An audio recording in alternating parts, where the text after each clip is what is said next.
नमस्ते friends, आज आपण रक्षाबंधन विशेष रेसिपी रसमलाई बनवतोय। खूप सोपी रेसिपी आहे। आता रक्षाबंधनला मिठाई विकत आणण्यापेक्षा घरीच अशी रसमलाई बनवायची आहे। खूप जणांना रसमलाई बनवताना अवघड रेसिपी वाटते, पण ही अतिशय सोपी रेसिपी आहे। अगदी घरीच आपण रसमलाई विकतच्या सारखी बनवू शकतो। तोंडात विरघळणारी अशी ही रसमलाई बनून तयार होते। जर तुम्हाला आजची रेसिपी आवडली तर व्हिडिओला लाईक नक्की करा। त्याचसोबत चॅनलवर जर तुम्ही नवीन असाल तर सबस्क्राइब करून बाजूलाच असलेले बेल आयकॉन देखील प्रेस करा, म्हणजे सगळ्याच व्हिडिओचे नोटिफिकेशन तुम्हाला मिळत जातील आणि तुम्ही कुठलेच व्हिडिओ मिस नाही करणार। चला तर मग फ्रेंड्स, पटकन वेळ न घालवता रेसिपीला सुरुवात करूयात। रसमलाई बनवण्यासाठी इथे मी 1 लिटर दूध आधी तापवून घेतलेलं आहे। दूध घेताना फुल फॅट दूध आपल्याला घ्यायचं आहे, त्याच्यामध्ये पाणी वगैरे अजिबात घालायचं नाहीये। म्हशीचं दूध आपल्याला इथे वापरायचं आहे। त्यानंतर 250 ग्रॅम म्हणजे 250 ग्रॅम इथे मी पनीर घेतले। तर पनीर ताजं दुकानातून विकत आणायचं आहे। जर तुम्ही घरी पनीर बनवत असाल तर ते ताजं असावं शक्यतो। त्यानंतर बघा, हे पनीर आपल्याला जे आहे ते अशा पद्धतीने बोटांच्या मदतीने कुस्करून घ्यायचं आहे। हाताच्या मदतीने कुस्करून घेतलेलं हे जे पनीर आहे ते मिक्सरमध्ये 2 बॅचमध्ये मी वाटून घेत आहे। तर आता लक्षात ठेवायचे, मिक्सरमध्ये ज्यावेळेस हे आपण बारीक करणार त्यावेळेस मिक्सर फक्त बंद चालू असा 2 ते 3 वेळा फक्त फिरवायचा आहे। त्यापेक्षा जास्त इथे फिरवायचं नाहीये।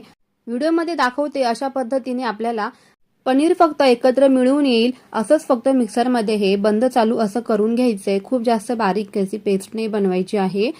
तर ही स्टेप इथे लक्षात ठेवूनच करायची आहे। त्यानंतर पुढची बॅच सुद्धा मी पनीरची मिक्सरमध्ये बंद चालू असं फक्त 2 ते 3 वेळाच करायचं आहे।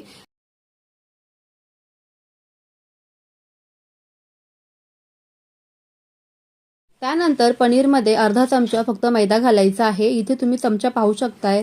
रेग्युलर आपण जो जेवणामध्ये चमचा वापरतो किंवा पोहे खाण्यासाठी वापरतो तो त्याच चमच्याने इथे आपल्याला अर्धा चमचा मैदा आणि 1 चमचा कॉर्नफ्लॉवर घ्यायचे।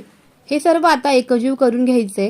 आपण जसं पीठ मळतो रेग्युलर तसं हे पीठ मळायचं नाही आहे। इथे फक्त लक्षात ठेवायचं की हलक्या हाताने आपल्याला फक्त हे असं रगडून घ्यायचंय। खूप जास्त पीठ मळतो तसा इतका जोर लावायचा नाहीये। हलक्या हाताने फक्त हा गोळा जो आहे तो थोडासा रगडून पीठ एकजीव करून घ्यायचा आहे।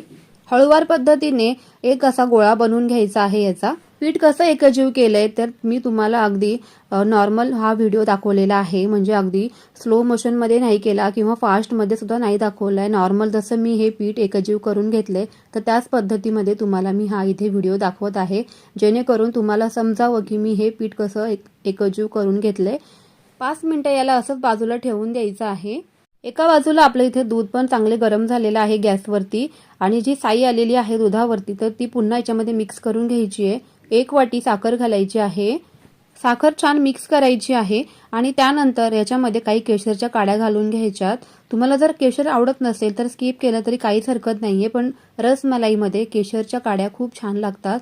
त्यानंतर काही ड्रायफ्रूट मी या दुधामध्ये घातलेले आहेत। तर तोपर्यंत आपण इथे रसमलाई आपण जे रस म्हणजे ते बनवणार आहोत, गुलाबजामुन सारखे गोळे बनवणार आहोत, तर त्यासाठी इथे आपल्याला पाणी ठेवायचं आहे। ते पाण्यामध्ये उकळून घ्यायचे। तर त्यासाठी इथे मी 2 वाट्या साखर घेतलेली आहे आणि त्याच्यामध्ये 3 वाट्या इथे पाणी घालायचंय। पाणी पुन्हा आपल्याला नंतर याच्यामध्ये ऍड करायचं आहे, पण सध्या आपण फक्त याच्यामध्ये 3 वाट्याच सुरुवातीला पाणी घालून घेतले। या पाण्याला उकळी काढून घ्यायची आहे। तोपर्यंत इथे आपण रसमलाईचे काही बॉल्स बनवायला घेऊयात। पीठ चांगलं भिजून तयार झालंय तर त्यामधलं काही पोर्शन घ्यायचं आहे आणि अशा पद्धतीने मी व्हिडिओमध्ये दाखवते अशा पद्धतीने छोटे छोटे असे आपल्याला इथे हे बॉल्स बनवून घ्यायचे आहे। तुम्हाला ज्या शेपमध्ये आवडतात त्या शेपमध्ये तुम्ही इथे हे बॉल्स बनवू शकतात। जर तुम्हाला गोलाकार जास्त मोठे आवडत असतील तर मोठेही बनवले तरी काहीच हरकत नाहीये, पण छोटे छोटे दिसायला खूप छान दिसतात म्हणून इथे मी छोटे छोटे असे हे बॉल्स काही बनवून घेत आहे। तर तुम्ही बघू शकता अगदी ह्या पिठाला कुठेच तडे वगैरे गेले नाहीयेत किंवा चिरलं वगैरे नाहीये। एकदम मस्त असे हे गोळे बनवून तयार होतात। गोळे बनवताना क्रॅक वगैरे जाणार नाही तर इथे काळजी घ्यायची आणि अशा पद्धतीनेच आपल्याला इथे हे सगळेच गोळे बनवून घ्यायचे। तर इथे सगळेच गोळे मी आता बनवून घेते। साखरेच्या पाण्याला पण उकळी आलेली आहे आणि इथे आपले बॉल्स देखील बनवून तयार झालेले आहेत। तर तुम्ही पाहू शकताय कुठेच हे जे बॉल्स बनवले आपण तर त्याला क्रॅक वगैरे गेलेले नाहीये। तर इथे ही स्टेप लक्षात ठेवायची आहे की ह्या गोळ्यांना क्रॅक वगैरे जाता कामा नये आणि पूर्ण असे गोल आपल्याला गरगरीत असे हे गोळे बनवून घ्यायचे आहेत आणि हळूवार हाताने हे जे गोळे आहेत ते या साखरेच्या पाण्यामध्ये घालायचे आहेत। तर तुम्ही बघू शकताय किती हे आपले जे रसमलाईचे जे गोळे आहेत ते मस्तपैकी असे उकळत आहेत। अगदी पाण्यामध्ये गेल्यावर सुद्धा तुटले नाहीत किंवा पसरले देखील नाहीत। तुम्हाला मी चमच्यामध्ये घेऊन एक दाखवते, जवळून सुद्धा दाखवते। अजिबात हे क्रॅक वगैरे गेलेलं नाहीये। खूप छान असे आपले हे इथे पनीरचे गोळे बनवून तयार झालेत आणि एका बाजूला आपलं दूध देखील चांगलं बनवून तयार झालेलं आहे। साखर विरघळलेली आहे आणि केशरमुळे मलाईला रंग पण खूप सुरेख आलेला आहे। थोडंसं आणखीन पुढे आपल्याला हे दूध आटवूनच घ्यायचंय, जेणेकरून याची चव आणखीन वाढेल आणि मलाई जी आहे ती घट्टसर अशी बनवून तयार होईल। तर आपल्याला हे जे पनीरचे गोळे आपण पाण्यामध्ये घातलेले आहेत तर ते 15 ते 20 मिनिटं असेच आपल्याला मोठ्या गॅसवर ठेवायचे आहे। फास्ट गॅस ठेवायचा आहे। फास्ट गॅसच्या फ्लेमवरतीच आपल्याला हे जे पनीरचे आपण बॉल्स बनवलेले आहेत तर ते उकळून घ्यायचे। तर तुम्ही पाहू शकताय साईज त्याची फुगून डबल झालेली आहे, छान असे फुगलेले आहेत। असंच हे 15 ते 20 मिनिटं उकळून घ्यायचंय। त्यानंतर आपले जे रसमलाई आहे ती खूप सुरेख इथे बनवून तयार होणार आहे। तर तुम्ही ही रेसिपी नक्की घरी ट्राय करा। एकदम सोप्या पद्धतीने रसमलाई कशी बनवता येईल तर ही रेसिपी तुमच्यासाठी मी घेऊनच आलेली आहे। आता बघा, त्यानंतर आपण हे बॉल्स शिजलेत की नाही किंवा छान असे उकळलेत की नाही ते बघायचे। तर एका दुसऱ्या बाउलमध्ये पाणी घ्यायचे आणि त्या पाण्यामध्ये हा एक जो आपण पनीरचा बॉल बनवलेला तर तो ह्या पाण्यामध्ये घालायचा आहे आणि पाण्यामध्ये हा घातल्यानंतर अगदी खाली तळाशी गेला पाहिजे। तर समजायचंय की आपल्याला हा जे बॉल्स आहेत पनीरचे ते उकळून तयार झालेले। आता हा पूर्ण पाण्यामध्ये देखील गेला नाहीये, त्यामुळे मी पुन्हा याच्यामध्ये सोडत आहे आणि पुन्हा याला 5 मिनिटं आणखी पुढे उकळून देत आहे। म्हणजे बरोबर टोटल इथे 20 मिनिटं आपल्याला फास्ट गॅसवरती हे उकळूनच घ्यायचे। आणि जर कुठे वाटलं की आपल्याला ही साखर घट्ट होत आहे किंवा पाक आपला बनत आहे तर ह्यामध्ये आणखी गरम पाणी घालायचं आहे करून। तर मी सुद्धा याच्यामध्ये काही गरम पाणी करून घातलेलं आहे, कारण साखरेचा नंतर पुढे पाक बनू लागलेला, म्हणून मी आणखी पाणी याच्यामध्ये ऍड केलेलं आहे। तर तुम्ही सुद्धा असंच करायचंय। खूप जास्त पाकावरती हे शिजवून नाही घ्यायचे, पाणी घालायचं नंतर। तर पूर्ण 20 ते 25 मिनिटांनंतर इथे बघा आपले बॉल्स बनून तयार झालेले आहेत। हलक्या हाताने चमच्याने याला उलट दिशेने हलवून घ्यायचं आहे।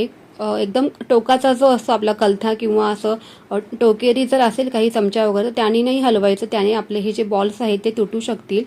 त्यामुळे हलक्या हाताने हे बॉल्स हलवायचे। तर दूध पण आपलं इथे काही आटलेलं आहे आणि दोन्ही बाजूला इथे तुम्ही पाहू शकताय, एका बाजूला मलाई आणि एका बाजूला आपले जे पनीरचे गोळे आहेत ते शिजत आहेत। एकाच वेळेला दोन्ही गॅसवरती प्रोसेस चालू होती, म्हणून तुम्हाला इथे मी दोन्ही गॅसवरची प्रोसेस दाखवली आहे। तर आता शेवटला पुन्हा एकदा चेक करायचे की आपले इथे बॉल्स बनवून तयार झालेत की नाही। तर बघा, तुम्हाला जवळून दाखवते मी, हा बॉल्स पाण्यामध्ये घातल्याबरोबर अगदी तळाशी जाऊन बसलाय, म्हणजे इथे आपले हे पनीरचे बॉल्स बनवून तयार झालेले आहेत। तर आता इथे गॅसची फ्लेम बंद करायची आहे आणि हे जे गोळे आहेत ते थंड होण्यासाठी बाजूला काही वेळ ठेवून द्यायचे आहेत। तर तुम्ही पाहू शकता इथे आपले हे जे रसमलाई मधले बॉल्स आहेत ते किती छान असे बनवून तयार झालेत, कुठे तुटले वगैरे नाही किंवा तडा किंवा चिरा वगैरे गेलेले नाहीयेत। चांगल्या प्रकारे फक्त इथे 20 ते 25 मिनिटं हे शिजवून द्यायचे आणि थंड झाल्यानंतर आपण ह्या दोन्ही कढईमधल्या वस्तूंना एकजीव करणार आहोत आणि मस्तपैकी तुम्ही बघू शकणार आहे की किती छान आपली इथे रसमलाई एकदम हॉटेलसारखी किंवा जशी विकत हलवाईच्या दुकानामध्ये मिळते, मिठाईवाल्याकडे मिळते, तशीच ही आपली रसमलाई बनवून तयार होणार आहे। तर अशा पद्धतीने थंड झाल्यानंतर झाऱ्यामध्ये हे जे आहेत पनीरचे बॉल्स जे आहेत तर ते घेऊन हाताने प्रेस करायचे आहेत, हलक्या हाताने, खूप जास्त पण जोरात नाही प्रेस करायचं, तर हे तुटू शकतील।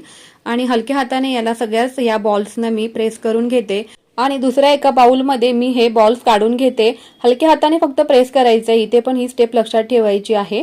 स्टेप बाय स्टेप जर तुम्ही ही रसमलाई घरीच बनवाल तर परफेक्ट अशी रसमलाई बनवून तयार होणार आहे। अगदीच कुठेच तुटणार वगैरे नाहीये किंवा न फसणारी अशी ही रेसिपी आहे। सर्वच बॉल्स आता इथे मी असे प्रेस करून काढून घेते।